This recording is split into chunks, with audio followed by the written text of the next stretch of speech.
ఓకేనా? ఓకే అండి, మంచిది. మరి దేవుని వాక్యం మనం నేర్చుకోవడానికి ప్రభు మనకి ఇచ్చిన మహాకృపగల సమయాన్ని బట్టి ప్రభుకి ఎంతో వందనాలు. ఈ రోజుల్లో చాలా వర్షాలు వస్తున్నాయి కదా టైంలో, అక్కడక్కడ గుంతలు కనిపిస్తున్నాయి కదా. మన ఏమంటారు, హైదరాబాద్ రోడ్స్ అది స్పెషాలిటీ అనమాట. ఏంటవి ఏంటి గుంతలు, పిట్స్ అంటాం కదా. అయితే బైబిల్లో అనేక చోట్ల ఇక గుంటల సంగతి చెప్తుంది. ఈస్ట్ వెస్ట్ గోదావరిలో గుంట అంటే అమ్మాయి అన్నాం. ఆ గుంట ఎక్కడ పోయింది అంటున్నాడు. తెలుసా? ఆ గుంట ఎక్కడ పోయింది అంటున్నాడు ఈస్ట్ వెస్ట్ గోదావరి సైడ్లో. అయితే బైబిల్ అనేక చోట్ల ఈ గుంట లేక పిట్స్ అన్న సంగతి ఆ బైబిల్ మనం చెప్తా ఉంది. దాన్ని మనం ధ్యానం చేస్తే, దాన్ని మనం లైఫ్కి అప్లై చేసుకుంటే ఏంటది వెరీ గుడ్ అప్లికేషన్ అన్నమాట. నేను ఒక 4 సంగతులు మీతో ప్రస్తావిస్తాను, ఒకవేళ ఇంట్రెస్ట్ ఉంటే రాసుకోండి. నంబర్ 1, కీర్తన 40 అధ్యాయం 2 చూద్దాం. కీర్తన 40 అధ్యాయం 2 కీర్తన గ్రంథం 40 అధ్యాయం 2 చదువుతారా? ఎవరైనా చదవండి. కీర్తన 40 అధ్యాయం 2. నాశనకరమైన గుంట. నంబర్ 1 గుంట ఏంటి? నాశనకరమైన గుంటలో నుండి, జిగటగల దొంగ ఊబిలో నుండి ఆయన నన్ను పైకెత్తాను. నాశనకరమైన గుంట. ఇంగ్లీష్లో ఏమంటారు? ఇంగ్లీష్లో బైబిల్ ఉందా? ఇంగ్లీష్ బైబిల్ తీద్దాం.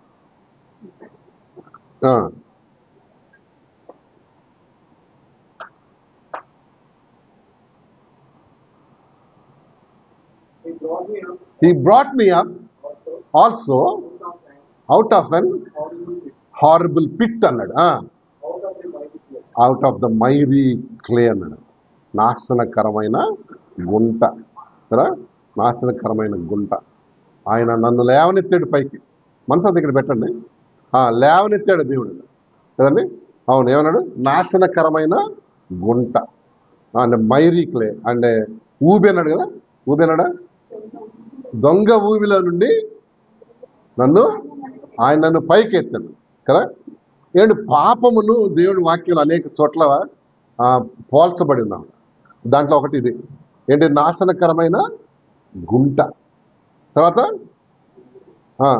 ఊబి అంట. ఊబి అలా ఊబి. పాపం అనేది ఏంటంటే ఒక ఊబి లాంటిది. మెల్లిమెల్లిగా ఏమవుతున్నది? లాగేస్తుంది, నువ్వు సింక్ అయిపోతున్నావు. అంటే ఒక వ్యక్తి మునిగిపోతున్నట్టు కూడా, అందులో సింక్ అయిపోతున్నట్టు కూడా తెలియదు. అది పాపం అంటే కదా. నాశనకరమైన గుంట. క్రీస్తు లేనివాడు, గమనించాలి, క్రీస్తు లేనివాడు ఎవరైనా ఈ గుంటలోనే ఉన్నాడు అనమాట కదా. వాడికి తెలియదు ఆ గుంటలో ఉన్నట్టు కూడా. అది ట్రాజడీ అన్నమాట. కొంతమంది చెప్తారు, అయ్యా నువ్వు గుంటలో ఉన్నావు, పలానా గుంటలో ఏం లేని అంటాడు.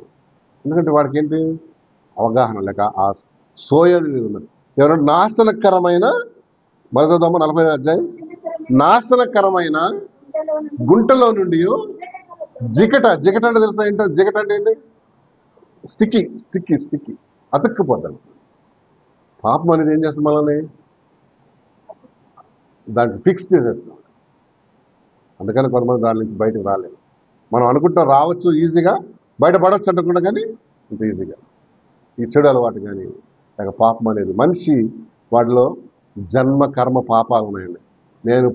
నేను ఏ పాపం లేదు అనుకుంటానికి ఏంటి వీలు లేదు కదా. మనలో ఏమున్నాయి? జన్మ కర్మ పాపం ఉందా?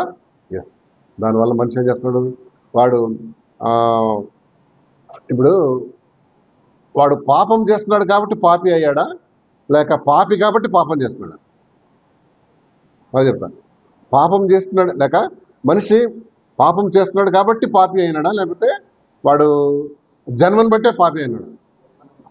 జన్మను బట్టి పాపి అయినాడు కాబట్టి సులువుగా ఉందన్నమాట. ఇప్పుడు దాంట్లో పడ్డోడికి నిండా మునిగినోడికి ఏదో అన్నాడు, సలే ఉండదు అనమాట. పాపంలో పడిపోయింది నీకు ఏంటి అసలు ఏం తెలియట్లేదు.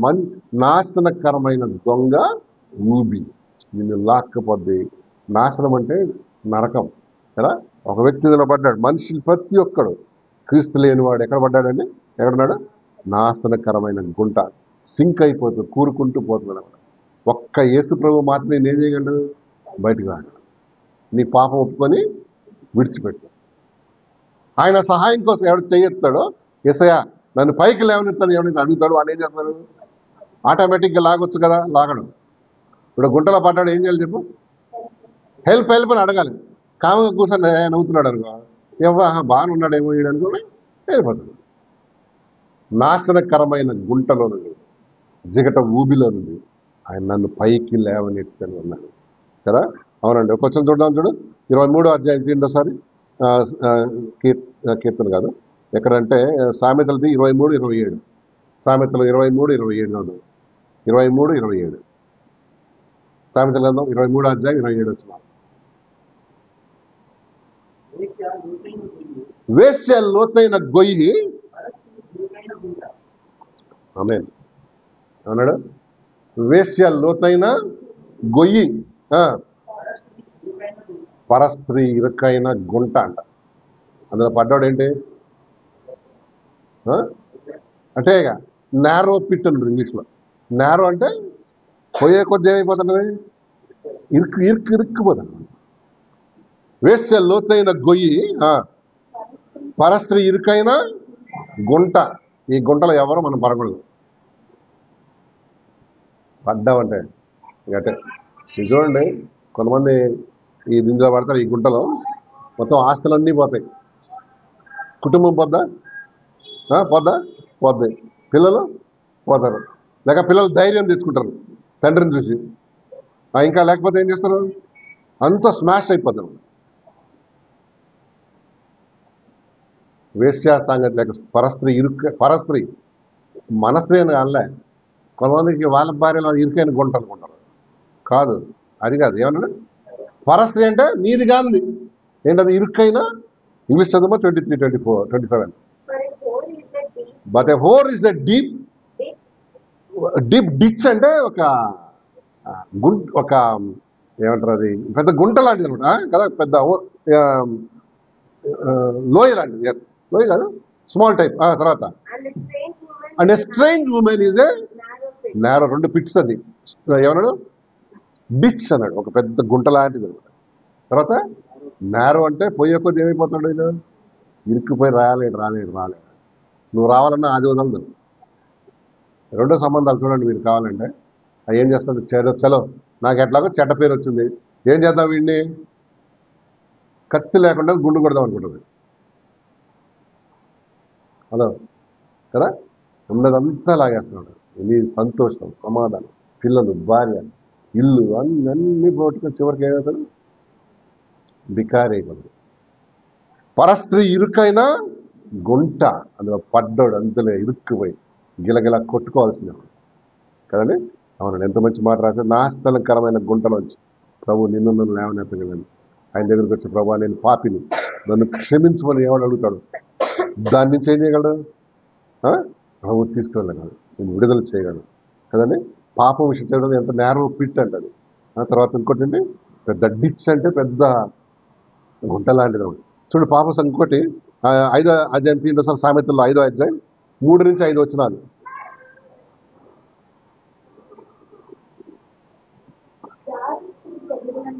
5వ అధ్యాయం 3-5. జార స్త్రీ పెదవుల నుండి ఏం కారుతుంది? ఫాస్ట్. జార స్త్రీ అంటే ఎవరు? కొంతమంది లేడీస్ మగవాళ్ళని లైన్లో పెడుతుంటారు. వాళ్ళని ఏమంటారు? బైబిల్ దేవుని వాక్యం కొంచెం పాలిష్డ్ కాబట్టి ఏమన్నాడు దాన్ని? జార స్త్రీ పెదవుల నుంచి ఏం కారుతుందా అంటే అర్థమైంది? తీగ మాట్లాడదు. అది తీగ మాట్లాడి ఈ నోట్లో సొల్లు కారుతుంది అన్నాడు. ఆ పెదవుల నుంచి ఆమెకే ఏం కారుతుంది? పెదవుల నుంచి అది ఏమన్నారు? తేనె కారును. వీడికేంటి అంతే కదా. జార స్త్రీ పెదవుల నుండి దాని నోటి మాటలు నూనె కంటే ఎంత స్మూత్గా మాట్లాడతారు కొంతమంది అంటారు బాబోయ్ కదా. కత్తి లేకుండానే ఉంది, కసక్కి తిరుగుతారు కదా. జార స్త్రీ పెదవుల నుండి తేనె కారును, దాని నోటి మాటలు నూనె కంటే నులిపైనవి. అయితే దాని వలన కలుగు ఫలము ఏంటి? పాపం వలన ఫలం అంటే ముసిరి పండుది పల్లెటూరులో ఉన్నది. దాని ఆకులు చేదు, దాని కాండం, దాని పండు కూడా ఏంటి?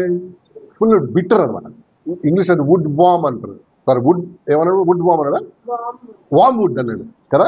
అంత చేదు అంటే పాపం చేసేటప్పుడు తేనెలాగా తీయగా ఉంటుంది, తర్వాత నూనెలాగా స్మూత్గా ఉంటుంది, ఆ తర్వాత దాని ఫలం ఎట్లుంటుంది, ముస్సిని పండంత చేదు.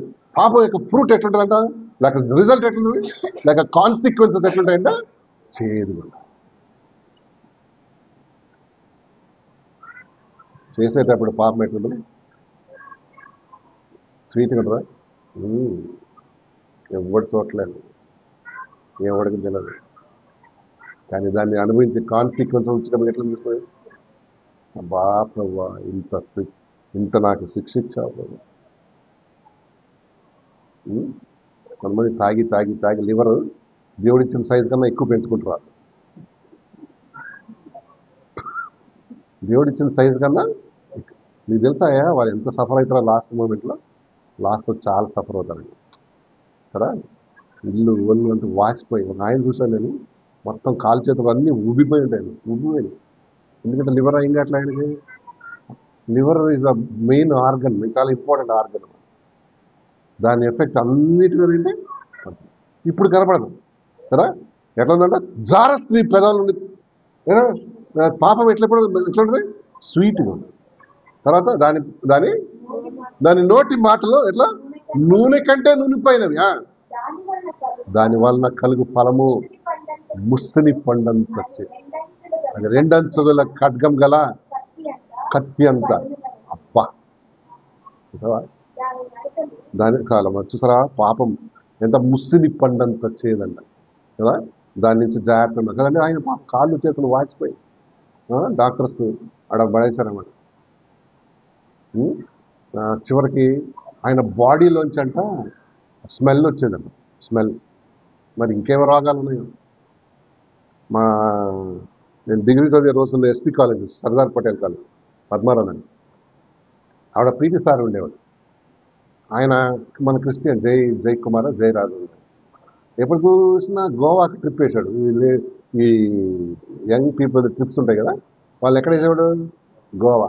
ఎందుకు గోవా, తాగి అందనాలని లేడీస్ తిరిగి రావడం. వీటితో పాటు చాలా మంది తీసుకుని అక్కడ ముంచు, అక్కడ అయ్యి అలవాటు చేసి తీసుకొచ్చాడు. ఏంటి ఎట్లా ఉంది, తీగా ఉంటుంది కదా, ముందర ఎట్లుంటుంది చెప్పాలి, చాలా తీగా ఉంటుంది. కానీ లాస్ట్ డేస్లో ఆయన ఎట్లాంటి పరిస్థితి వచ్చిందంటే, ఈ ఈ స్కిన్ అండి చేప పొలుసులాగా ఊడిపోతుంది. చేపకి ఎట్లా పొలుసులు ఉంటాయి, పొలుసులు తెలుసు, ఇట్లా స్కిన్ ఇట్లా ఊడిపోతుంది. దాని గిక్కు కింద పడిపోయిందండి. ఏది స్కిన్ అంతా, ఒళ్ళంతా ఒకలాంటి స్కిన్ డిజీజ్ వచ్చింది, ఒకలాంటి స్మెల్. ఇంట్లో వాళ్ళు ఏం చేశాడు, ఒక రూమ్, అది అట్లాంటి రూమ్లో ఆడ పడేసాను. ఎందుకంటే ఏమొచ్చింది, ఆయన బాడీలోంచి స్మెల్ వచ్చింది. భార్య పిల్లలు అన్నం ఉండేటప్పుడు ఏం చేసేవాళ్ళు, ప్లేట్లు ఆయన ప్లేట్ నెట్టేసేవాళ్ళు, అని తిని మళ్ళీ ఇచ్చి నెట్టాను. నీళ్ళు నీళ్ళు అంటే ఆయన దగ్గరికి వెళ్తాను కూడా ఏంటి, ఒకలాంటి స్మెల్. పాపం ఏంటది, ముస్సిని పండంతా చేదు. ఇట్లా ఊడిపోయాను. ఆయన వెళ్ళా, సార్ బాగలేదు, అమ్మ ఎక్కడ ఉన్నాడమ్మా సార్ చూద్దామంటే ఆయన ఏమొస్తుంది, ఒకలాంటి గలీజ్ స్మెల్. మనం దాన్ని ఏం చేయలేం, భరించలేం. చూసావా, పాపం యొక్క ఫలం. ఒక పాపం ఏం చేస్తుంది, ఒక మనల్ని ముస్సిని, దాని కాన్సిక్వెన్సెస్ ఏంటి చాలా ఎక్కువ ఉంటుందా. దేని వాక్యం ముస్సిని పండంతా చేయదంటండి. చివరికి అట్లనే అట్లనే అట్లనే చచ్చిపోయాడు.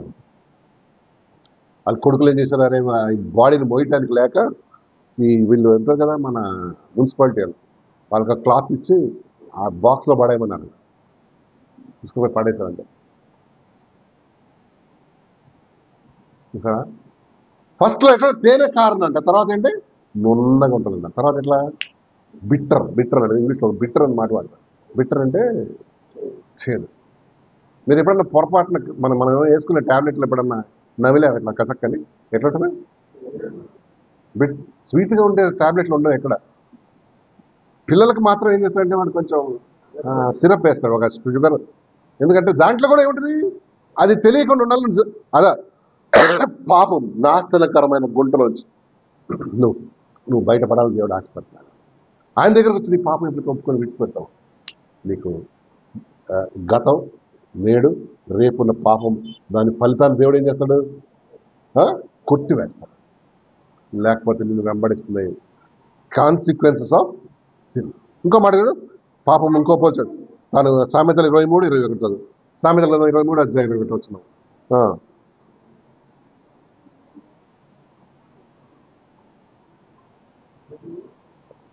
21.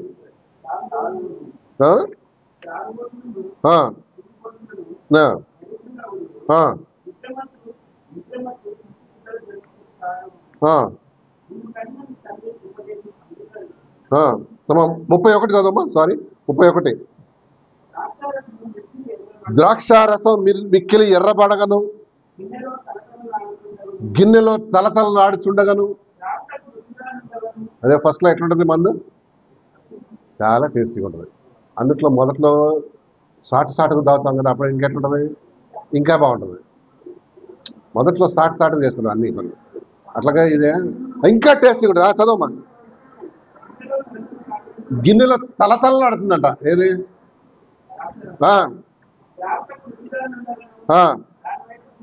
చదవండి. ఆ మాట చూడు, పిమ్మట అది సర్పం వలె ఖర్చును, కట్ల పాము వలె. ఏంటది? అది పాపం. ఫస్ట్ ఏం చేస్తుంటే సర్పం లాగా. తర్వాత కట్ల పాము అంటే తెలుసా మీకు? కట్ల పాము అంటే వైపర్ అని రాసి ఉంటాడు. వైపర్ అంటే ఆ వైపర్ అనే జాతికి, ఆ పాము జాతికి ఇట్లా కట్లు ఉంటాయి అన్నట్టు, అంటే ఇట్లా రౌండ్ రింగ్స్ లాగా. అది కాటేసిందంటే దాని బాడీ మీద ఎందుకు కట్లు ఉన్నాయి, అన్ని ఎక్కిళ్ళు వస్తాయి, వచ్చి మనిషి చనిపోతాడు. అది కట్ల పాముతో పోల్చండి పాపాన్ని. అంటే కట్ల పాము కలిస్తే దాని బాడీ మీద ఎన్ని కట్లు ఉన్నాయో, రింగ్స్ ఉన్నాయో అన్ని ఏమొస్తాయి అతనికి? ఎక్కిళ్ళు వస్తాయి కదా. ఎక్కిళ్ళు వచ్చి ఏం చేస్తాడు? జాగ్రత్త సుమా, దేవుడి నేను వార్నింగ్ ఇస్తున్నాను. కట్ల పాములాగా కాటేస్తుందంట. దాని నుంచి బయటకు రాలేదా? నువ్వేం చేస్తావు? ఇప్పుడే ఆల్రెడీ ఎక్కిళ్ళు వస్తుంది కదా. పాపం ఎక్కితే ఏమవుతుంది? ఎక్కిళ్ళు వచ్చేస్తాయి. నువ్వు దాన్ని సెట్ చేసుకోవద్దు. పాము విషయం దేవుడు మాత్రం విరవగలవాడు. ఆయన దగ్గర యాంటీడోట్ ఉంది. ఆయన దగ్గరకు వచ్చి నీ పాపం ఏం చేయాలి? కట్ల పాము వలె కాటు వేయాలి. కట్ల పాము అంటే వైపర్ ఉంటుందా? వైపర్ వేసిందంటే ఏంటి? ఎన్ని కట్లుంటాయో అంత ఎక్కిళ్ళు చనిపోతాం. న్యూరోటాక్సిన్స్ ఉంటాయన్నమాట. సో నాశనకరమైన గుంటలో మనం ఎవరం పడకుండా కానీ ఒకళ్ళు ఉంటే దాని నుంచి బయటకు వచ్చే త్వరగా. నీ అంతటి నువ్వు రాలేవు బయటకి. ప్రభు దగ్గరికి వచ్చేంటి? ఏంటి? గుంటలో పడ్డాడు, ఏం చేయాలి? Ask for help. ప్రభా సహాయం చేయి, అయ్యా ఎవరైనా సహాయం చేయండి అనగలవద్దా? అందులో ఉంటే ఏంటి? రాలేవు. నీ అంత నువ్వు అట్లా నీ జీవితం అయిపోతే నాశనం కదా. మనీ ఏంటంటే ముసుని పండంత చేదన్నాడు. తర్వాత కట్ల పాము. ఏమండి? ఇది మొదటి రకమైన గుంట. రెండోది రాసుకోండి. రెండోది నెంబర్ టూ. చూడు, ఇది రెండోది ఏంటంటే మనకు మనమే తవ్వుకున్న గుంట. ఇది ఏంటమ్మా? మనకు మనమే తవ్వుకుంటాం గుంటలో తవ్వుకుంటాం కదా. రెండోది ఏమన్నాడు? మనకు మనమే. 7వ కీర్తన చూడండి. 7వ కీర్తన 15 వచ్చిన. కీర్తన గ్రంథం 7వ అధ్యాయం 15 వచ్చిన చూద్దాం. 7వ అధ్యాయం 15 వచ్చిన. కీర్తన 7వ అధ్యాయం 15 వచ్చిన. వాడు గుంట త్రవ్వి దానిని లోతు చేసి ఉన్నాడు.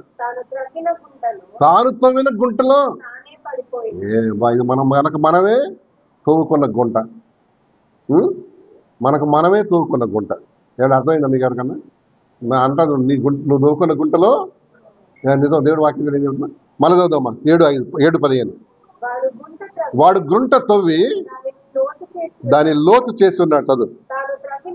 తాను త్రవ్విన గుంటలో తానే పడిపోయాను. తాను తవ్విన గుంటలో తానే. ఏమంటే ఇతరులకు చాలా జాగ్రత్త వినండి.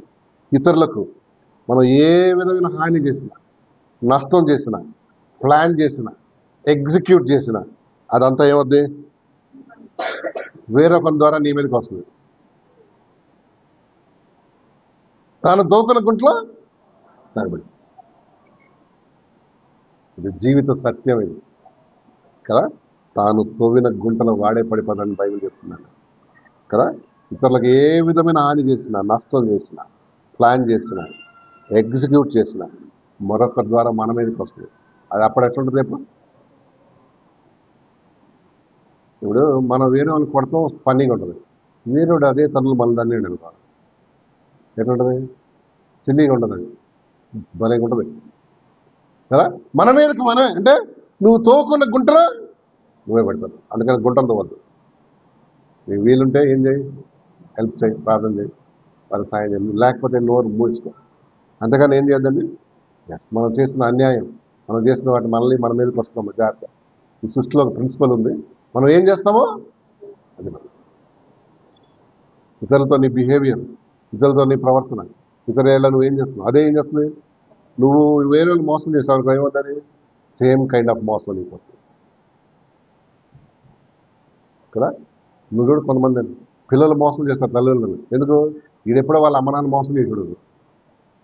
సో ఎప్పుడో ఏముంది అది అదేముంది, ఆ చెట్టు అనేది ఎదిగి ఫ్రూట్ ఇస్తాం.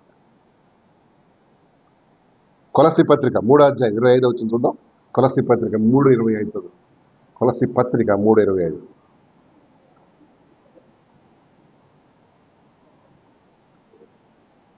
కొలస్సీ పత్రిక 3:25 వచ్చింది. అన్యాయం చేసిన వానికి అది అండర్లైన్ చేయి. తాను చేసిన అన్యాయం కలది మరలా లభించును. అబ్బా, భయంకరంగా చూడండి.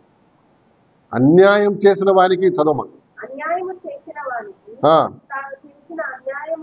తాను చేసిన అన్యాయం కలది మరలా లభించును.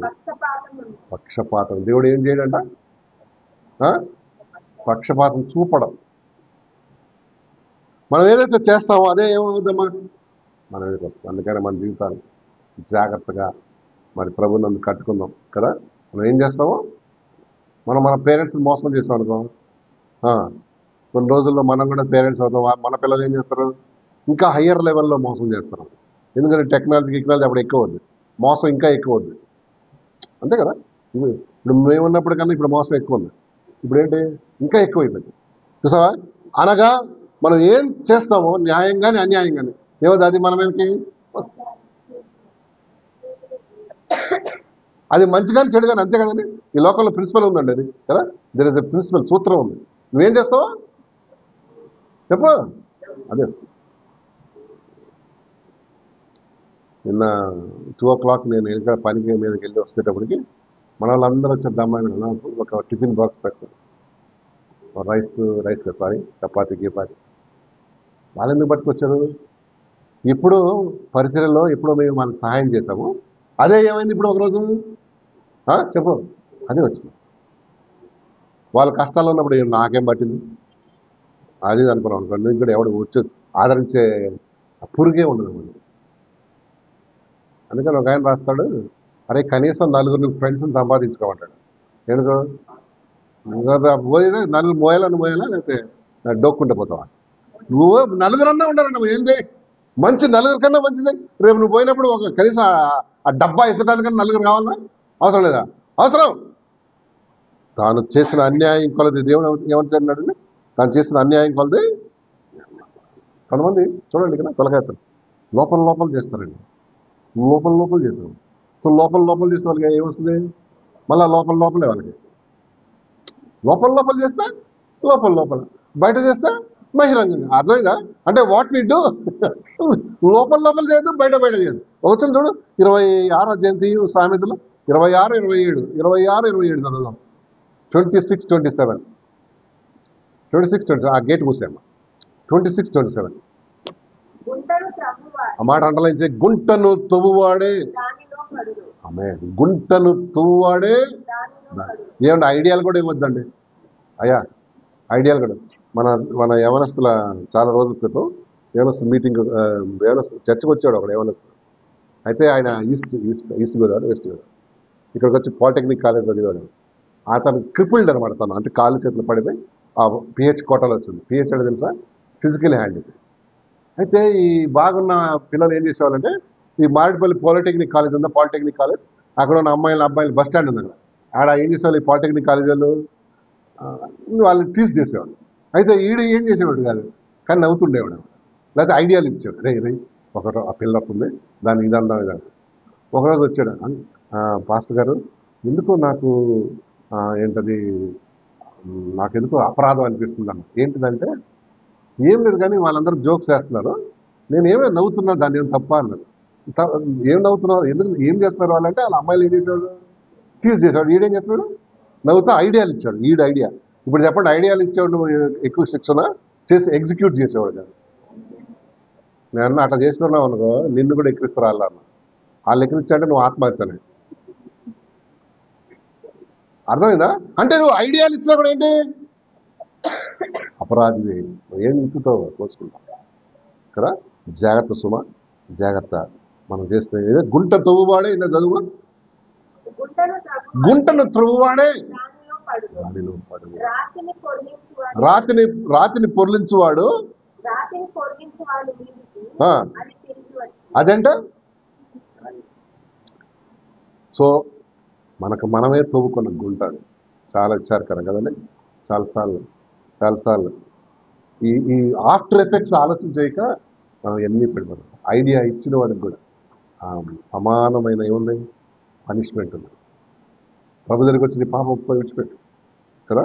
నువ్వు ఐడియాలు ఇచ్చిన ఏం చేయకపోవచ్చు, ఎగ్జిక్యూట్ చేశారు ఎవరో ప్లాన్. కానీ ఎవరో ఇప్పుడు ఫోన్ ట్యాపింగ్ అని అవుతుంది. మీకు తెలుసా ఎవరు అపరాధులు? చేపించినోడు, ఐడియా ఇచ్చినోడు. వాడంటాడు సార్ చేయమన్నాడు, నేను చేసిన అంటాడు. ఐడియా ఇచ్చినాడు ఆయన, ప్లాన్ ఇదిగో చూడు అంటాడు. సో ఇప్పుడు ఐడియా ఇచ్చినోడికి ఎక్కువ ఏంటంటే వీడికి శిక్ష పడుతుంది, కానీ ఐడియా ఇచ్చినోడికి ఇంకా ఎక్కువ పడుతుంది. వాడు అపరాధి అయిపోతుంది. ఎందుకంటే బిహైండ్ దాని వెనకాల నడిపించింది వీడు. అర్థమవుతుంది. ఎందుకంటే ఎస్ మనం తోడుకొనుకుంటున్నాం, మనం లోపల చేస్తున్నావా, జాగ్రత్త సుమా. చాడీలు చెప్తున్నావా, జాగ్రత్త. కొంతమంది అండి ఇతరుల మనసు స్పాయిల్ చేస్తారండి. నీకన్నా తెలియమంది ఉంటాడు, ఆడేం చేస్తాడు, నీకు పెడతాడు ఎసరు. ఎందుకంటే మనం చేసుకుంటే ఏమవ్వాలి, రిటర్న్ రావాలి. రిటర్న్ గిఫ్ట్స్ అన్నాడు కదా, ఆ రిటర్న్ గిఫ్ట్స్ వచ్చేస్తాయి. సృష్టిలో అదొక ధర్మం ఉందండి, సృష్టి ధర్మం ఉంది. సో రిటర్న్ గిఫ్ట్స్ ఏంటి, ఆ గిఫ్ట్ చాలా భయంకరంగా ఉంటుంది, చేదుగా ఉంటాం కదా. ఇతరులను జడ్జిమెంట్ చేయడం ఈజీ, అదే జడ్జిమెంట్ మనకు వచ్చింది అనుకో అది తిరిగిపోద్దండి కదా. ఎస్, ఇంకో మాట చెప్తాను నీకు, తొందరగా వెళ్దాం. అయితే మన దేవుడు మాత్రం అన్యాయం చేయడమ్మా. Please praise the Lord. నువ్వు న్యాయంగా ఉన్నావు అనుకో, దేవుడు ఏం చేయండి నీకు ఎప్పుడన్నా ఏం చేయడు. చూడు సామెతలు 28:10 చదవమ్మా. 28:10 సామెతలు 28:10 చదువుతావా. యథార్థవంతులను దుర్మార్గమందు చొప్పించువాడు తాను తవ్విన గోతిలో. అయితే యథార్థవంతుడు మేలైన దాన్ని తాను తవ్విన గుంటలో వాడే పడిపోతాడు. 28:10 కదండి. బికాస్ గాడ్ ఈజ్ జస్ట్ కదా. ఏమన్నాడు మళ్ళీ చదువు 28:10. యథార్థవంతులను దుర్మార్గమందు చొప్పించువాడు తాను తవ్విన గోతిలో తానే పడిపోతాడు. So let's not worry. మన దేవుడు ఏంటి, జస్ట్ గాడ్, న్యాయవంతుడైన దేవుడు, ఎవరికి అన్యాయం చేయడు కదా, ఆయనకు అన్యాయం చేయడు. అదేవిధంగా మనం చేసిన దాన్ని మనకేంటి, ఇతరులకి హెల్ప్ఫుల్గా ఉన్నావా, ఏమో చెప్పలేము. రేపు టైంలో వాళ్ళే నీకేమవుతారు, ఆదుకునే వాళ్ళు అవుతారు కదా. నువ్వేం పట్టనట్టు నీకు ఏమి దులుపుకొని వెళ్ళిపోతున్నావు అనుకో, ఇతరులు కూడా నీకేం చేయరు, నీ టైంలో వాళ్ళు హెల్ప్ చేయరు. అది అంతే కదా, సృష్టి ధర్మం. నెంబర్ 2 ఏమన్నా, నేను 2 చెప్పాను. నెంబర్ 1 ఏంటి, నాశనకరమైన గుంట. రెండోది ఏంటి, మనకు మనమే తవ్వుకోండి. నెంబర్ 3 చూడండి, నెంబర్ 3 ఇది నీళ్ళు లేని గుంట అనమాట. ఏంటమ్మా చూడు, ఆదికాండం 37:24 37:24. అతన్ని పట్టుకొని ఆ గుంటలో పడద్రోసిరి. ఆ గుంట వట్టిది, నీళ్లు లేని గుంట. ఏదన్నా యోసేపు గారిని పట్టుకొని, యోసేపు గారిని ఎందులో పడేశారు, నీళ్ళు 37:24 జెనసిస్ ఏమన్నా. ఆయనను పట్టుకొని ఏం చేశాడట, ఆ నీళ్లు లేని గుంటలో పడేశారట యోసేపు గారిని కదండి. అవును, ఏమండి మరి ఈ నీళ్లు లేని గుంట. నీళ్లు అనేది దేని వాక్యానికి గుర్తండి, దేని వాక్యాన్ని నేను చాలా తలకాయతాను. ఈ రోజుల్లో నీళ్ళు లేని ఇల్లు ఉన్నాయి అంటే డ్రింకింగ్ వాటరా కాదు, వాక్యం లేని ఇల్లు కదా. వాక్యం లేని చర్చలు ఉన్నాయా, ఓ ఎస్. వాక్యం లేని జీవితాలు ఉన్నాయా, ఎస్. మీకు భయంకరమైన సత్యం చెప్తానండి, ఎప్పుడైతే మన లోపల నీళ్ళు లేవో అక్కడ దయ్యాలు ఉంటాయంట. అంటే నీళ్ళు అంటే అర్థం ఏంటి? వాక్యం ఏ ఇంట్లో ఉండదో, ఏ హృదయంలో ఉండదో అక్కడ ఎవరు ఉంటారు? అవి కూడా 7 రకాల దయ్యాలు ఉన్నాయి. చెడ్డ దయ్యాలు తెలుసా మీకు? అవునా అని మీరు పోయి తాయెత్తు కట్టుకున్నారు. ఏం చేయకండి. మళ్ళీ వేరే 14 దయ్యాలు ఉంటాయి. ఈయన చెప్పాడు ఏంటి 7 దయ్యాలు ఉంటాయని. ఆయన పోయి ఇంకొక తాయెత్తు ఎవరిదైనా బాబా ఎవడు ఉన్నాడు కదా దర్గా ఆ పనులు చేయకండి. ఇంకొక 7 యాడ్ అయింది. అప్పుడు 7 + 7 14 అయితే ఇంకా నీ పరిస్థితి ఏంటి? దమ్మాయి కూడా అంతా తిరుగుతున్నారు. అది కాదు నేను నీళ్ళు ఎక్కడ ఉండవో ఏమిటి చూద్దాం. మత్తయి సువార్త 12వ అధ్యాయం. మత్తయి సువార్త 12వ అధ్యాయం 43 నుంచి 45 చూద్దామా.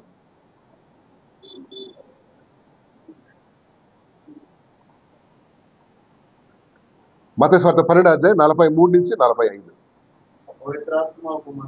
అపవిత్రాత్మ ఒక మనిషిని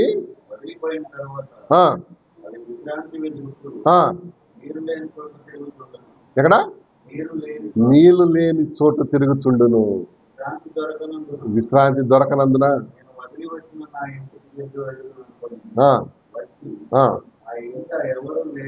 ఆ ఇంట ఎవరినూ లేక అది ఊడ్చి అమర్చి ఉండుట చూచి వెళ్ళి. సో 7 + 1 8 ఉన్నాయి. అది నీళ్ళు లేని చోట, ఏసై లేని చోట ఏముంటాయి? చెడ్డ దయ్యాలు, చెడ్డ పనులు చేపిస్తున్నారు. నీళ్ళతో చెడ్డ ఆలోచన ఇస్తున్నాయి. కొంపల ముంచి ఆలోచన అందుకని వచ్చేది కదా. చెడ్డ ఆలోచన వస్తుంది, చెడ్డ తలంపులు ఇస్తుంది. అనుమానం అనే దెయ్యం కొంతమందికి కదా. భార్య ముస్సలది ఉంటుంది, ఆడికి అనుమానం వస్తుంటుంది కదా. మా ఇంటి దగ్గర ఒక ఆంటీ ఉండేది, రిటైర్ అయిపోయి 18 సంవత్సరాలు అయింది. ఆయనకి స్టిల్ భార్య మీద కోపం, సారీ అనుమానం. ఎక్కడ పోయిందమ్మా మీ ఆంటీ అంటాడు మా పద్మాకర్. బాబు ఎక్కడన్నా మా ఆంటీని చూసా? ఎందుకంటే ఈయన వెనకాల తిరుగుతుంటాడు అన్నమాట. ఎందుకు? అనుమానం. నేను ఒకరోజు అన్నా ముసలోడి చేతులు ఆ కర్ర లాగి బుర్ర మీద ఒక్కడు కొట్టాలి. కొడితే ఏమవుతుంది? మనిషి అన్నా పోతాడు, ఈ చెడ్డ ఆలోచన అన్నా పోతాయి. ఏమన్నా వయసు తీరు చిన్న ఉండాలి అనుమానించడానికి. ఆమె ఇప్పుడు ఈయనకే 75 అంటే ఆమెకి ఎన్ని ఉంటాయి? వరకు ఒక 70 ఉంటాయా? 70 ఏళ్ళ ముసలి తలకాయ మీద మెడకాయ మీద తలకాయ ఉన్న అనుమానిస్తాడా? అంటే ఏమవుతుందంటే దయ్యాలు ఏం చేస్తాయి మనుషులు? ఒకలాంటి చెడ్డ ఆలోచన, చెడ్డ తలంపు, చెడు థింగ్స్ పుట్టిస్తుంటాయి. ఎందుకంటే ఆ ఇల్లులో నాకు హృదయంలో ఏం లేదు, నీళ్ళు లేదు. ఇంట్లో నీళ్ళు ఉండాలి. అందుకనే గృహ కోడికలు మీటింగ్స్, అందుకనే నీళ్ళు అనగా దేవుని వాక్యం కదా.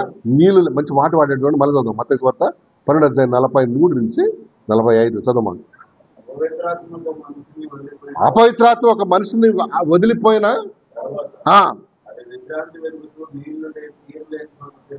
ఎక్కడ తిరుగుతాయంటే దయ్యాలు. అమ్మ జాగ్రత్త, మీ ఇంట్లో నీళ్ళు లేవేమో. నేను చెప్పే నీళ్ళు తెలుసా ఏంటో? వాక్యం, దేవుని వెలుగు లేని చోట వెలుగుతూ ఉంటాయంట. దొరుకుతాయా వాటికి? అదో దొరుకుతాయా? ఇల్లు దొరుకుతాయా? దొరకవా? ఎందుకు దొరకవు? ఈజీగా దొరుకుతాయి. నీళ్ళు లేని చోట వెతుకుచుండు. చదువు. విశ్రాంతి దొరకనందున మళ్ళా ఇంటికి వెళ్తాను.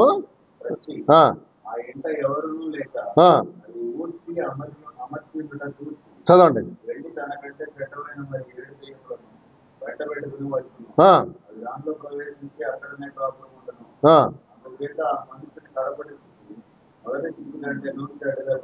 ఏసై నమ్ముకోనప్పుడు కనుక తర్వాత ఏమవుతుందంట? వర్స్ట్ అయిపోతుందంట. ఎందుకు? ఇవన్నీ ఏమైతే దయ్యాలని ఇవన్నీ లోపల పీడిస్తుంటాయి, చెడిపోతుంది కదా. ఎస్, నీళ్ళు లేని చోట ఏమవుతుంది? నీళ్ళు లేని చోట వెతుకుతూ ఉంటుంది కదా చెడ్డ వాటిని. అంటే నీళ్ళు లేని మందిరాలు ఉన్నాయండి, నీళ్ళు లేని విశ్వాసం ఉన్నారా? ఎస్, 90% ఇల్లు 90 లైక్ సండే స్కూల్స్లో వాళ్ళకి ఏంటి ఒకలాంటి ఆత్మీయ దాహంతో సతమతమవుతున్నారు. ఎందుకంటే సరైన ఏం లేదు, నీళ్ళు లేదు, వాక్యం లేదు. మీరనొచ్చు నాకు ఒక అనుమానం వచ్చింది, మరి ఇంతమంది జనం కదా, ఈ జాతర లాంటి చర్చిలు ఉన్నాయి కదా, జాతర లాంటి ఎన్ని ఉన్నాయి, అవన్నీ ఎట్లా అవుతున్నాయండి అని. అక్కడ నీళ్ళు ఉండదు, పాడు. నీళ్ళు అంటే వాక్యం. ఎందుకు అవుతున్నాయి అవి? ఇప్పుడు ఆలోచన వచ్చిందా? ఇలాంటి పిచ్చి ఆలోచన రాదు కదా మీకు. కదా ఇట్లాంటి పిచ్చి పిచ్చి ఆలోచనలు రాదు. ఎందుకు తెలుసా? నాకు దొరికిన 3 పాయింట్లు చెప్తాను. వాళ్ళు చెప్పేది ఏంటంటే ప్రాస్పరిటీ గాస్పల్ చెప్తారు అన్నమాట. ఏంటది? ప్రాస్పరిటీ గాస్పల్ అంటే అర్థం ఏంటి? ఆశీర్వాదమే అయిన సువార్త. పాపివి నువ్వు పాపం ఒప్పుకోలు విడిచిపెట్టాలని చెప్పరు, పాపను ఖండించరు అన్నది. So that's called prosperity gospel. ప్రభుని నమ్ముకో, నీకు ఏముంది? ఇంత ఆస్తి వస్తుంది, నీకు ఒక BMW కార్ ఇస్తాడు దేవుడు. వీడికి బియ్యమే ఉండవు, వీడికి ఏమని ఫాల్స్ ప్రామిస్ ఇస్తాడు తెలుసా? ఏమని? BMW car. వీడికి ఇంట్లో ఏముండవు, BMW ఇస్తాడు. తర్వాత నీకు దేవుడు ఏం చేయబోతున్నాడు? మీ అమ్మాయిని ఉన్నత స్థలాలకు తీసుకెళ్తాడు, అది దానిగానే. అది ప్రాస్పరిటీ గాస్పల్. ప్రాస్పరిటీ అంటే నువ్వు దేవుని నమ్ముకుంటే ఇవి అయిపోతాయి. మీ ఆయన తాగుడు మానేస్తాడు, మీ ఆయన మంచి వ్యక్తిగా భక్తుడు అయిపోతాడు. ఇలాంటి అరచేతిలో వైకుంఠం చూపిస్తారు అన్న. That's call prosperity. మనుషులు కాదు, మనకి ఇంటానికి ఎట్లుంటాయి? మంచిగా అనిపిస్తుంది, స్వీట్గా ఉంటుంది. అది వదిలిటానికి కారణం. రెండోది ఏంటంటే ఎక్యుమెనికల్ అంటారు. ఎక్యుమెనికల్ మూవ్మెంట్ అంటే అన్నీ ఒకటే, మనం సెపరేట్ కాదు. రోమన్ క్యాథలిక్ వాళ్ళు, పెంటకోస్ట్ వాళ్ళు, మెథడిస్ట్ వాళ్ళు, బ్యాప్టిస్ట్ వాళ్ళు, తర్వాత ఇంకెవరు ఉన్నారు కదా, వీళ్ళందరూ ఎందుకు మనకు భేదాభిప్రాయం? అందరం ఒకటే చలో అని అంటాడు. మనకి ఎందుకు భేదములన్నీ? చాలా మందికి అదేమైపోతుంది, అబ్బా ఫీల్ గుడ్ అన్నట్టు. చూడు, ఏ డిఫరెన్స్ లేదు. ఇంతకు వాక్యంలో డిఫరెన్స్ ఉందా లేదా? అందరూ ఒకటే అన్నారు. ఉందా లేదండి? లేదా? ఏమంటారు? ఉంది. డాక్టరల్గా మనం వేరు కదా, మనం నమ్మే సిద్ధాంతం వేరు. కానీ వాళ్ళు కూడా రోమన్ క్యాథలిక్ అందరూ మిక్స్ చేసేస్తారు. యెహోవా సాక్షులు, ఈ కల్ట్స్ ఉన్నాయి కొన్ని. కల్ట్స్ అంటే దుర్బోధలు. ఏం కాదు పోనీ వాళ్ళు దాన్ని దాన్ని ఏమంటారంటే ఎక్యుమెనికల్ మూవ్మెంట్ అన్నమాట. దాన్ని కలిపి మిక్సర్. సో ఇలాగ ఎప్పుడైతే భేదములు బోధించరో, సిద్ధాంతం బోధించరో, మనుషులకు అదేంటి? Very happy. నిన్న ఒక ఫోటో చూపించారు. ఒక చర్చిలో ఒక పాస్టర్ గారు ఒక హిందూ అబ్బాయికి క్రిస్టియన్ అమ్మాయికి పెళ్లి చేశారు. ఎట్లా తెలుసా? వాళ్ళిద్దరికి ఇంత పెద్ద బోట్లు పెట్టాడు అనమాట. ఇద్దరికి. ఎవరిద్దరికి? పెళ్లి కూతురికి పెళ్లి. మళ్ళీ పెళ్లి కూతురు మన క్రిస్టియన్ అమ్మాయిల డ్రెస్లో ఉంది. ఏది? పెళ్లి కూతురు వేసుకుంటారు కదా, ఏమంటారు దాన్ని? వేల్ అయిన వైట్ దాంట్లో ఉంది. వాడు కూడా మళ్ళీ సూట్లో ఉన్నాడు. కానీ పెట్టాడు ఒక పెద్ద, ఇది క్రిస్టియనా హిందువా? దీనే మిక్సింగ్ అనమాట. అర్థమైతే మీకు? ఈ డీవియేషన్, డిఫరెన్స్ అంటూ లేదు. చాలా కొట్టుపడే అంతే. దాన్ని ఎక్యుమెనికల్ మూవ్మెంట్ అంటాం. ఆ సపరేషన్ ఎప్పుడైతే ఉండదు, మనుషులకు అది ఇష్టం. నెంబర్ 1 ఏంటి? Prosperity gospel. రెండోది ఏంటి? Ecumenical movement. ఆ ట్రెండ్స్ చూడండి ఇప్పుడు ఉంటాయి. ఏం కాదు, ఆర్సీఎం వాళ్ళతో కాదు, ఏం కాదు, మంచోళ్ళు. ఇక మూడో కారణం నేను గమనించింది కార్నల్ గిమ్మిక్స్ అండి. ఇప్పుడు గిమ్మిక్స్ అంటే ఏమంటారు, అది కొన్ని తంత్రాలు అంటారా? తంత్రాలు. మీరు మన సంఘానికి వస్తే మీకు రక్షణ అంటే దేవుడు ఏదో సైన్ చేసి ఇచ్చినట్టు. లేదా మా సంఘానికి వస్తే మీరు మెంబర్షిప్ తీసుకోండి, మీ ఇంట్లో ఎవరు పెళ్ళైనా ఫ్రీగా మేమే చేస్తాం, గిన్నెలు మేమే ఇస్తాం, అన్నం ఆ రోజు అన్నం ఏంటి అందరికీ మేమే వండి పెడతాం. ఒకవేళ మీ బర్త్డే అయితే ఏమి ఇస్తాం? ఒక పెద్ద కేక్ మీ ఇంటికి వస్తుంది, దాంతో కత్తి కూడా వస్తుంది, క్యాండిల్ కూడా వస్తుంది, అగ్గిపెట్టే అది మీ దగ్గర ఎట్లాగా ఉంటుంది. తర్వాత మీరు ఒకవేళ ఇంట్లో ఏదైనా జరగకూడదు పెట్టె మీ ఇంటికి వస్తుంది. ఇదంతా గిమ్మిక్స్ అన్నది. అంటే దీన్ని మార్కెటింగ్ స్ట్రాటజీ, MBAలో చదువుతారు కదా, మార్కెటింగ్ స్ట్రాటజీ అంటున్నాడు. అంటే ఒక వస్తువుని వాడు ఏం చేస్తాడు? ప్రమోట్ చేస్తాడు. ప్రమోట్ అంటే దాన్ని కొనేటట్లుగా మనుషులు ఏం చేస్తాడు? ఆకర్షిస్తాడు. ఇట్లా కొన్ని పెడితే కానీ ఆఫర్స్. ఇప్పుడు లేడీస్ ఒకటి కొంటే ఒకటి ఫ్రీ. అది నిజంగా ఫ్రీయా? లేదు. ఆ ఖరీదులో ఇది వేసేసుకుంటాడు. అంత ఎదవ కాదు ఆడు, మనమే ఎదవలు చేస్తాడు పువ్వు పెడతాడు. దట్స్ కాల్డ్ మార్కెటింగ్ స్ట్రాటజీ అనమాట. మార్కెటింగ్ అంటే ఒక వస్తువుని ఏంటి, అందుకని చూడండి, బాగా చెడిపోయిన వస్తువుకి ఎక్కువ ప్రమోషన్, ఎక్కువ యాడ్స్ ఇస్తాడు. నీ వయసునే కనపడలేదు సంతూర్ అంటాడు. ఎక్కడ స్టాక్ ఎక్కువ ఉంటుంటుంది హైదరాబాద్, దాన్ని ఏం చేస్తాడు? కదా, ఎక్కువ యాడ్స్ ఇస్తాడు, ఎక్కువ టైం స్పెండ్ ఎక్కువ యాడ్స్ ఇస్తాడు. అప్పుడేంటి జనం ఒకటి కొంటే 10 ఫ్రీ అన్నాడు అనుకో, 10 ఎప్పుడు ఫ్రీ ఇవ్వడాడు కదా, ఇస్తాడా? అంత సన్యాసి కాదాడు. ఏం చేస్తాడు ఇందులోనే ట్యాక్స్ రూపంలో, ఆ రూపంలో, ఈ రూపంలో. కానీ బోర్డు మాత్రం ఏమిటది, ఒకటి కొంటే ఏది ఫ్రీ లేదమ్మా ఈ లోకంలో, ప్రతి దానికి ఏం చెల్లించాలి, ఏదో రూపంలో చెల్లిస్తాం మనం. ఫ్రీ అంటూ ఏం లేదు కదా. ఇది మార్కెటింగ్ స్ట్రాటజీ పెట్టారండి ఇప్పుడు ఈ క్రిస్టియానిటీలో కూడా. ఇది తీసుకుంటే కేకులు వస్తాయి, కత్తి వస్తుంది, కుర్చీ వస్తుంది. ఈ మనకి వాక్యం తెలియని వాళ్ళు ఏం చేస్తారు, అమ్మమ్మ మా ఇంటికి ఏమొస్తుంది మెంబర్షిప్ ఎంత, 10,000 మా దగ్గర మందులు ఇస్తారు, మందుల బిజినెస్, అది మెడిసిన్స్, ఆ బిజినెస్ కూడా పెట్టారు. ఎక్కడ, చర్చలు అక్కడే. తర్వాత ఇప్పుడు స్కూల్స్ కదా, బుక్స్ బిజినెస్ కూడా, బుక్స్ స్టేషనరీ, అదే బుక్స్ పిల్లలకు కావాల్సిన గవర్నమెంట్ బుక్స్ అన్నీ ఇచ్చేయటం, ఫ్రీ కాదు, ఇచ్చేయటం. బుక్స్ ఇంత ఫ్రీ అనగానే పిచ్చి జనం, మన జనం చాలా పిచ్చోళ్ళు తెలుసా అసలు. మీరు చెప్తే మీరు నమ్ముతాం లేదు. ఇప్పుడు కొత్త కొత్త స్వస్థతా విధానాలు వచ్చినాయి. ఇప్పుడు జుట్టు పట్టి ఊపిరి ఒకటి. ఇప్పుడు ఏంటంటే ఎవరైతే అస్వస్తున్నారో ఒక్కొక్క చిన్న కిస్ పెడతాండి వాళ్ళకి. వాళ్ళు ఆయన చాలా రొమాంటిక్గా ఉన్నాడు కదా, ఏంటిదే అది అసలు కదా. ఇదంతా ఏంటి, కొత్త రొమాంటిక్ అనమాట కదా. ఇదేంటిది, ఎక్కడ ఏసైలే అసలు అవన్నీ మనం అనకూడదు కదా. ఏంటో అన్ని కొత్త కొత్త గిమ్మిక్స్ అన్నట్టు మనుషులు ఏం చేయడానికి, కమర్షియల్ ఏమంటారు దాన్ని, మార్కెటింగ్ స్ట్రాటజీ అన్నమాట. అందుకని నీళ్ళు లేని గుంటలు ఉన్నాయి చాలా. వాక్యం ఉండదమ్మా కదా, మనుషులు పోయి ఆ వాక్య దాహంతో చచ్చిపోయి నరకానికి వెళ్ళిపోతారంటే. అఫ్కోర్స్ వాళ్ళందరూ దేవునికి ఏం చెప్పాలి, ఒకరోజు చెప్పాలా, ఎక్కడ చెప్పాలా, ఎస్ చెప్పాలి ఖచ్చితంగా. ఎంత పెద్ద ఇది ఉంటే, ఎంత పెద్ద మందిరం ఉంటే, నాకు ఎంత పెద్ద జనం గుమికూడితే ఆ జనంలో ఆత్మ విషయమైన వాళ్ళ ఆత్మల విషయమైన లెక్క మనం అప్పచెప్పాలి లేదు. ఎస్. నెంబర్ 3 ఏం చెప్పాను, నీళ్ళు లేని గుంట. నీళ్ళు లేని గుంట, నీళ్ళు ఎక్కడ ఉన్నాయి అక్కడ ఆశ్రయిస్తాడు. మొదటి కీర్తన ఏంది, అది నీటి కాలంలో ఎవరు నాటబడినదై ఆకు వాడక తన కాలమందు ఫలమిచ్చు, అది విశ్వాసం. అట్లా ఉండాలి. నీటి కాలంలో ఎవరైనా నాటబడిన చెట్టు లాగా. అంతేగాని నీళ్ళు లేని చెట్లు ఉన్నాం అనుకో, అవి ఎండిపోయి చచ్చిపోద్ది అంతే. నెంబర్ 4 లాస్ట్ చెప్పేస్తాను చూడండి. దీన్ని ఏమన్నా అంటే బాటమ్లెస్ పిట్ అంటారు. ఏంటమ్మా అది, బాటమ్లెస్ పిట్. బాటమ్లెస్ అంటే ఇప్పుడు ప్రతి దానికి ఏమిటి, ఒక బాటమ్ ఉంటుందా, ఒక దానికి దేనికైనా బాటమ్. ఇప్పుడు ఈ గ్లాస్ ఉంది, లేక ఇది ఉంది, దీనికి ఏముంటుంది, ఒక బాటమ్. అంతే అంతే అంతే అవుద్ది అనమాట. నిలబడటం కాదు, దాని అంత కెపాసిటీ అలా. కానీ నేను చెప్పబోయేది ఏంటంటే దానికి ఏం లేదు, బాటమ్లెస్ అంటే దానికి ఎంతమంది అయినా వెళ్ళొచ్చు దాని లోపలికి. అదే హెల్.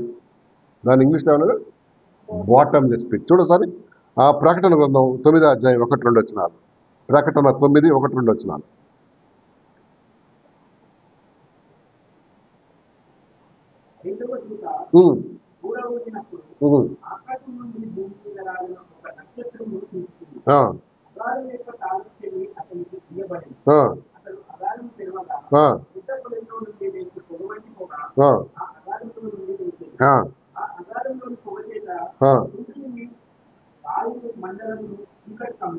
ఇంగ్లీష్ చదవమా, English 9:12, 9:1-2, sorry 9:1-2,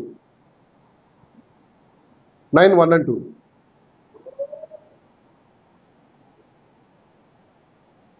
And I said same to sounded, and I saw a staff fall from heaven to the earth, and to him was given the key of the bottomless pit. Key of the bottomless pit. ఇంత మాట్లాడే కదా, దాన్ని బట్టి అర్థమవుతుంది ఏంటి, హెల్కి ఏం లేదు, ఒక బాటం లేదు. అంటే ఏంటి,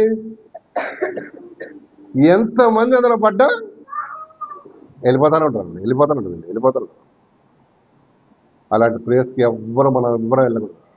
ఆమెను తప్పించుకోవాలి ఒకవేళ ప్రభు లేకపోతే. That's called bottomless pit. మీకు కొంత చెప్తాను, హెవెన్ సంగతి ఎప్పుడైనా ఆలోచన చేసి ఉండొచ్చు, కానీ ఈ హెల్ సంగతి ఎందుకు చెప్తానంటే, మనందరం పుట్టుకతోనే హెల్కి వెళ్ళిపోయే ఏముంది, ఒక ఒక మనం పుడతామే అంత పుట్టినాం. ఎక్కడికి? విశాలమైన మార్గం ఉంది. ఈ విశాల మార్గంలో పుట్టినోడు అందరూ ఎక్కడికి వెళ్ళిపోతారా? నాశనం వెళ్ళిపోతారు కదా. అయితే మనం మన బ్రతుకు మార్చుకోకపోతే ఈ స్థలానికి వెళ్ళిపోతాం. నెంబర్ 1 ఏమన్నా హెల్ గురించి, బాటమ్లెస్ పిట్. ఇంకో చూడు, ప్రకటన 20:10 2, 3, 4 రెఫరెన్స్లు చెప్తాను. హెల్ గురించి కొన్ని మాటలు చెప్తాను, చూడండి, నేర్చుకుందాం. 20:10 చూడమ్మా. 20:10 హెల్ గురించి ఇంకో మాట చూడు. 20:10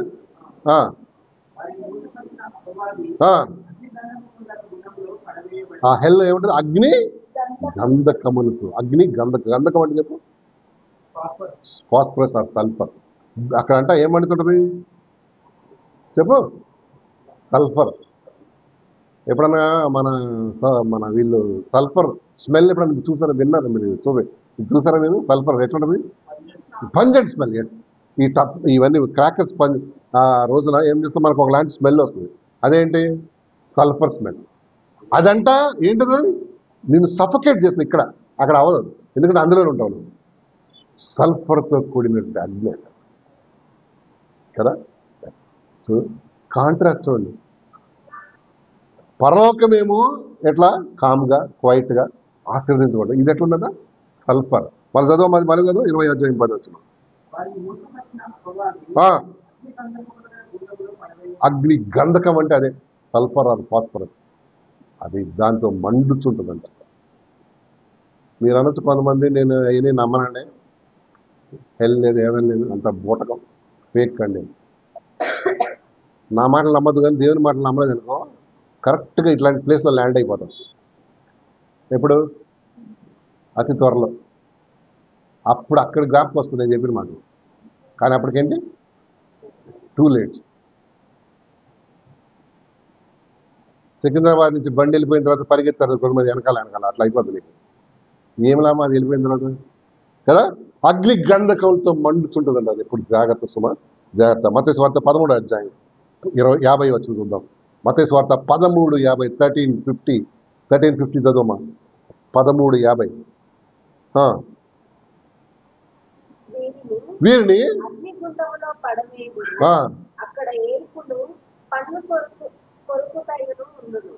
రెండో సంగతి ఏం చెప్పిన, అక్కడ ఏడుపును. ఎందుకు ఏడుస్తావా నువ్వు? అది కూడా ఎట్లా? ఇంగ్లీష్లో గ్నాషింగ్ ఆఫ్ టీత్ అని ఉంటారు. ఏడుపును పండ్లు కొరుకుతాయి. ఎందుకు ఏడుస్తావు చెప్పండి? పండ్లు ఎప్పుడు కొరుకుతాం మనం? బాధ. వేరే వాళ్ళని చూసిన పళ్ళు కొరుకుతాం, అది వేరే. అక్కడ ఆ స్థితి కాదు. వేరే వాళ్ళని చూసి పండు కొరికే పరిస్థితి కాదు అది. మరి ఆ బాధతో ఏం చేస్తామంట?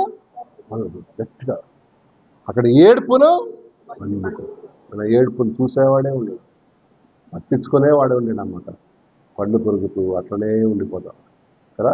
అక్కడ ఏడుపును ఏమన్నాడు? పండ్లు కొరుకుతాయి ఉండును కదా. చూసారా ఇంత భయంకర స్థలం? ఎందుకు? నీ పళ్ళు కొరికేది ఏడుపును అక్కడ ఏమైనా పట్టించుకుని ఉన్నాడు నాడు? అందరూ అట్లాంటి వాళ్ళు.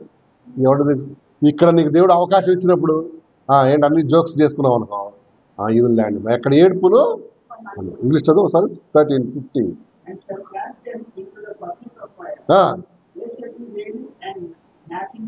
గ్నాషింగ్ ఆఫ్ టీత్ అన్న కదా. దే షల్ బి వేలింగ్ అంటే గట్టి గట్టిగా అరుస్తారు, ఆర్తనాదం అంటారు, గట్టి గట్టిగా అరుస్తారు. ఎందుకు? అక్కడ ఏమున్నాయి? మంటలు మంటలు మంటలు కదా. దాన్ని తట్టుకోలేక అరుస్తారు. కానీ ఏంటి? బయటకు తీసుకొచ్చే కూడా అవకాశం లేదు. గ్నాషింగ్ ఆఫ్ టీత్ అంటే పళ్ళు గట్టిగా కొరుక్కుంటూ బాధతో అన్నాడు. మార్క్స్ వార్త 9:43 చూద్దాం. మార్క్స్ వార్త 9:43 చదువు. మార్క్స్ వార్త 9:43 చూడమ్మా.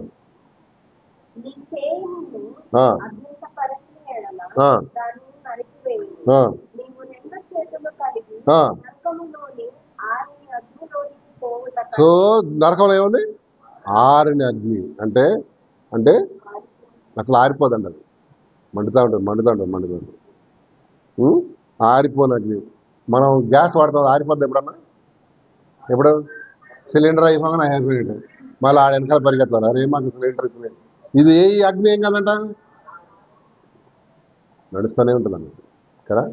జాగ్రత్త, ఇక్కడ డెసిషన్ తీసుకో, నెగ్లెక్ట్ చేయమాకు, అక్కడ న్యాయాన్ని అక్కడికి వెళ్ళిపోవద్దు నువ్వు కదా. యుగ యుగాలు అక్కడ కాలకూడదన్న ఆశ. ప్రకటన 19 అధ్యాయం 21 చూద్దాం. చూడ 19, ప్రకటన 19 అధ్యాయం 20 19th chapter 20th verse చదమ్మా. 19th chapter 20th verse చదువు. అప్పుడు ఆ మృగమును దాని ఎదుట ఏంటది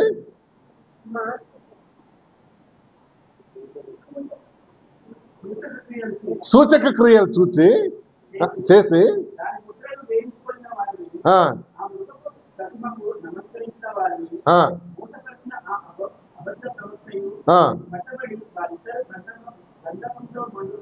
వారిద్దరు గంధకములతో కదా, వారిద్దరు గంధకంతో మండు,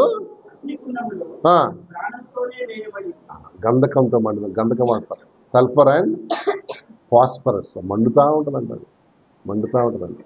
అక్కడ ఇద్దరు మనకు ఎవరు ఫ్రెండ్స్ ఒకవేళ వెళ్తే, అబద్ధ ప్రవక్త ఇంకా ఇంకా ఆ డెవిల్ గడు అక్కడే ఉంటాడు, మన సాతాన్ గడు అక్కడే ఉంటాడు, వాడి ఫ్రెండ్స్ అందరూ అక్కడే ఉంటారు. వాళ్ళతో జాయిగా హ్యాపీగా ఏంటి బ్యాడ్మింటన్ ఆడచ్చా, యుగ యుగాలు కాలాలు అక్కడ కదా. ఏంటి ఒక ఆయన రాస్తాడు ఒక బుక్లో, మనిషికి పెద్ద ట్రాజడీ ఏంటంటే హెల్లో వాడి మెమరీ అంట, వాడి మెమరీ. అక్కడికి వెళ్ళిన తర్వాత మనం భూమి మీద చేసిన అన్నీ ఏంటి గుర్తుకొస్తాయి. అయ్యో దమ్మాయిగూడలో పలానా రోజు ఆ ముసలోడు చెప్పిపోయాడు, నేనే సగం నిద్రలో ఉన్నా, మాటనే వెళ్ళి, అందుకని ఇక్కడికి వచ్చిన. అన్ని మెమరీ ఏం చేస్తుంది, నిన్ను తినేస్తా. ఇక్కడ చేసిన పనులన్నీ అక్కడ జ్ఞాపకం వస్తాయి వేడికి. దాని బదులు ఏంటి ఇక్కడ సర్దుకో. అందుకని దీపం ఉండగానే, దీపం ఆరిపోయింది అది ఏం చేయలేదు కదా, దీపం ఆరిపోయింది అది ఏం చేయలేదు. మెమరీ, ఒక మెమరీ అంటే చాలా బ్యాడ్. అక్కడికి వెళ్ళిన తర్వాత గుర్తుకొస్తాయి. అయ్యో దేవుడు ఇంత అవకాశాలు ఇచ్చాడు, ఇన్నిసార్లు మార్చాడు, మా అమ్మ చెప్పింది, మా ఆయన చెప్పాడు, చెప్పాడు, కానీ వినలేదు, నా బ్రతుకు ఇలాగైంది, నరకంలో తేలేను కానీ అని ఎక్కడ జ్ఞాపకం వస్తాయి. కానీ అక్కడికి మళ్ళీ జంప్ కొడదాని వీలుంటుందా, వన్స్ గాన్ అంతే. సో నేడనేది రోజు ఉండగానే నీ బ్రతుకు ఏం చేయమా పని చేసుకో, రేపు టూ లేట్ అయిపోద్ది కదా. ఎస్, నీ భర్త కోసం కన్నీటితో ప్రార్థన, నీ పిల్లల కోసం, నీ భార్య కోసం, ఎవరైతే నీ రక్త సంబంధికున్నారో వారి కోసం ప్రార్థన చేయ, ప్రభు వాళ్ళతో మాట్లాడి వాళ్ళ బ్రతుక ఏం కావాలి, సెట్ అయిపోవాలి కదా. ఈ ఆరుని అగ్నికి, ఆరని అగ్ని అన్నాడు కదా, ఆరుని అగ్నికి పోకూడదు ప్రభా, దే షుడ్ నాట్ గో కదా. మనల్ని ప్రేమించేవారిని, మనల్ని ద్వేషించే వారికైనా ప్రార్థన చేయం కాదు ప్రభా వాళ్ళ రక్షణ. లాస్ట్ చూడు, మార్క్స్ వార్త 9 అధ్యాయం 48 వచ్చి చూద్దాం. మార్క్స్ వార్త 9:48 చదవమా, లాస్ట్కి చూసేద్దాం. 9 అధ్యాయం 48 వచ్చినాం. మార్క్స్ వార్త 9:48. నరకమున వారి పురుగు చావదు, అగ్ని ఆరదు. అంటే ఆ పురుగు ఏంటి, మనిషిలో ఉన్న ఆత్మకేం లేదు, చావలేదు, అగ్ని ఆరదు. ఈ రెండింటికి ఎండి లేదు. నేను చెప్పాను చాలాసార్లు, 4 శాశ్వతం. నెంబర్ 1 దేవుడు కదా, నెంబర్ 2 హెవెన్, నెంబర్ 3 హెల్, నెంబర్ 4 మనలో ఉన్న ఆత్మ, మనలో ఉన్న మానవుని ఆత్మ. చాలా ఏంటి, దీనికోసమే ప్రభు వచ్చాడు. అదే అన్నాడు, అగ్ని ఆరదు, పురుగు అంటే అది మనలో ఉన్న ఆత్మ. ఒక జంతువుకి మనిషికి తేడా ఏంటాయా అంటే ఏంటి, 4 కాళ్ళు ఉన్నాయి, 4 తోకలు, అది కాదు మరేంటి, నీలో నాలో ఏముంది, యెహోవా పెట్టిన దీపం ఉందన్న, అదే ఆత్మ, అదే తేడా కదా మనిషికి జంతువుకి. అఫ్కోర్స్ మనలో ఉన్న ఆత్మ ఆరిపోయింది, ఆ దీపం అనేది ఆరిపోయింది. అందుకనే మనిషి ఏం చేస్తాడు, మనిషి లెవెల్ కూడా ఏమైపోయింది, స్టేటస్ యానిమల్ లాగా అయిపోయింది. అందుకని కొన్ని చూడండి, యానిమల్స్ చేయని కూడా మనిషి చేస్తుంటాడు. హలో, ఏ యానిమల్ అన్నా తాగి రోడ్డు మీద పడిపోవడం చూసారా మీరు, మోరీలో బోలటం, కానీ మనం పొరలేక అవ్వలేనగా. పందులు ఉంటాయండి, అవి పొగాకు తోటలు అసలు ఉండవు, పొగాకు ఉండవు, పొగాకు చుట్టలు, కానీ మనుషులు దాన్ని చుట్ట కట్టుకొని గుప్పు గుప్పు రైలు ఇంజిన్ లాగా వదులుతుంటారు. మనిషి దిగజారిపోయాడా లేదా, యానిమల్స్ చేయని కూడా చేస్తారు కదా. అవునా? క్రూరమైన జంతువులు తమ పిల్లల్ని ఎంతో ప్రేమిస్తాయి కదా కదా, వాటి కోసం తన ప్రాణం పెడతారా? ఓ ఎస్. అమ్మ మన అమ్మలు కూడా అమ్మలంటే అందరూ కదా, పిల్లలు ఏం చేస్తారు? అమ్మేసే అమ్మలు ఉన్నారు కొంతమంది, వ్యభిచారంలోకి దించే అమ్మలు ఉన్నారు కొంతమంది. జంతువుల కన్నా తక్కువనా లేదా? ఏ జంతువులు అలా చూడదు, అట్లా చేయదండి అసలు. మనిషి దిగజారిపోయింది, యానిమల్ కన్నా తక్కువ కదా. జంతువులు చూడండి, తనకు ఒక సీజన్, దానికి ఒక సీజన్లోనే అది కలుస్తుంది వేరే జంతువులు. మనిషి ఏంటంటే వాళ్ళకి సీజన్ లేదు, ఒక వయసు లేదు, ఒక ఏమంటారు, ఒక వరుస లేదు, ఏం లేదు కదా. వాడి ఇష్టమే రామకృష్ణాపురం. వాడి లోపల ఉన్న ఆత్మ చచ్చిపోయింది కాబట్టి, ఆరిపోయింది కాబట్టి వాడు ఏమవుతాడు? జంతువు కన్నా ఈయన.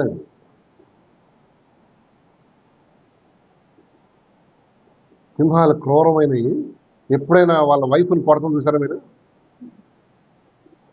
నేషనల్ జాగ్రఫీ చూసారా? చాలా ప్రేమగా చూసుకుంటాయి తెలుసా ఎవరిని?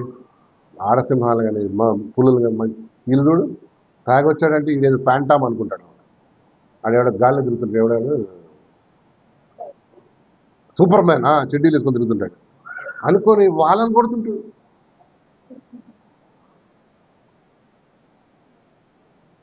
నానా దుర్భాషలు ఆడతాడు అన్నమాట కదా. అక్కడ యానిమల్స్ కన్నా మంచి అయిపోయాడు. ఎందుకంటే వాళ్ళ దేవుడు పెట్టిన ఆత్మ అయిపోయింది, అద్దీపం అయిపోయింది. అందుకని వాటికన్నా నీచంగా అయిపోయాడు. హైదరాబాద్లో మన సంఘటన, ఒక చిన్న 4-5 ఇయర్స్ అమ్మాయిని ఏం చేయడం కూడా రేప్ చేశారు. ఏ యానిమల్ అన్నా తమ చిన్న బిడ్డలు ఎంత బాగా చూసుకుంటే తెలుసా? వీడేంటి ఇంకేం చెప్పకూడదు అంతే.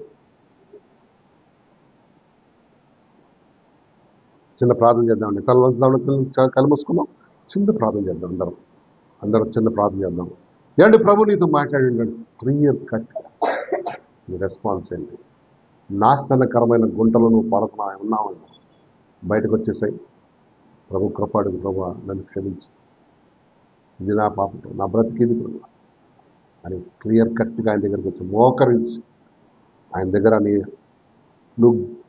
నీకు ఊహ తెలిసిన దగ్గర నుంచి ఇప్పటి వరకు చేసిన ప్రతి పాపం ఆయన దగ్గర కన్ఫెస్ చేసి, నన్ను క్షమించు ప్రభు, నాకు విడుదల చేయి ప్రభు, నీకు నువ్వే ప్రార్థన చేసుకో. రెండోదిగా మన కోసం మనమే ప్రభుకున్న గుంట. జాత సోదరుడా, ఏం చేస్తున్నావు? ఇతరుల పట్ల ఏ విధమైన హాని చేస్తున్నావు, నష్టం చేస్తున్నావు, ప్లాన్ చేస్తున్నావు, జాగ్రత్త, అవే నీ మీదకి వస్తాయి. అన్యాయం చేసిన వారికి మరలా అదే వస్తుంది. నువ్వు లోపల చేస్తున్నావా, సాడీలు చెప్తున్నావా, వేరే వాళ్ళ మనసు స్పాయిల్ చేస్తున్నావా, జాగ్రత్త, నువ్వేం చేసావు అదే వచ్చేస్తుంది. నీకన్నా తెలియగలవని ఈ లోకంలో చాలామంది ఉన్నారు. మరి వాళ్ళు వేరే వాళ్ళ ద్వారా నువ్వు చేసిన నీ మీదకి వచ్చేస్తాయి. నీళ్ళు లేని గుంట. నీ ఇంట్లో వాక్యం ఉందా? నీ హృదయలో ఉందా? నీ జీవితంలో ఉందా? జాగ్రత్త, చాలా దుర్మార్గ ప్లేస్లోకి వెళ్ళిపోతావు. నీ వల్ల నీ పిల్లలు స్పాయిల్ అయిపోతారు. ఎందుకంటే నీళ్ళు లేని చోట నువ్వు తిరుగుతున్నావు. దయ్యమును పట్టుకొని చెడగొడతాయని గమనించుకో. 4వదిగా బాటంలెస్ పిట్, అనగా ఏమాత్రం ఎంతమంది అని వెళ్ళిపోయాయి సంగతి. అక్కడ 7 పులుగు పండ్లు కొరుకుతాయి. అందునని చెప్తున్నాడు దేవుడు. అగ్ని గంధకంతో మండుచున్నట్టు ఆ యొక్క గుండంలో నువ్వు పడకూడదని దేవుడు ఆశపడుతున్నాడు. దేవుడు వాక్యం విన్నాం, పరీక్ష చేసుకున్నాం, ప్రభుకు మనం సమర్పించుకున్నాం. ఎవరైనా ఒక్కరు చిన్న ప్రార్థన చేయండి, విన్న వాక్యాన్ని బట్టి చిన్న ప్రార్థన చేయండి. ఆ తర్వాత మనం బల కార్యక్రమానికి మనం వెళ్ళిపోతాం.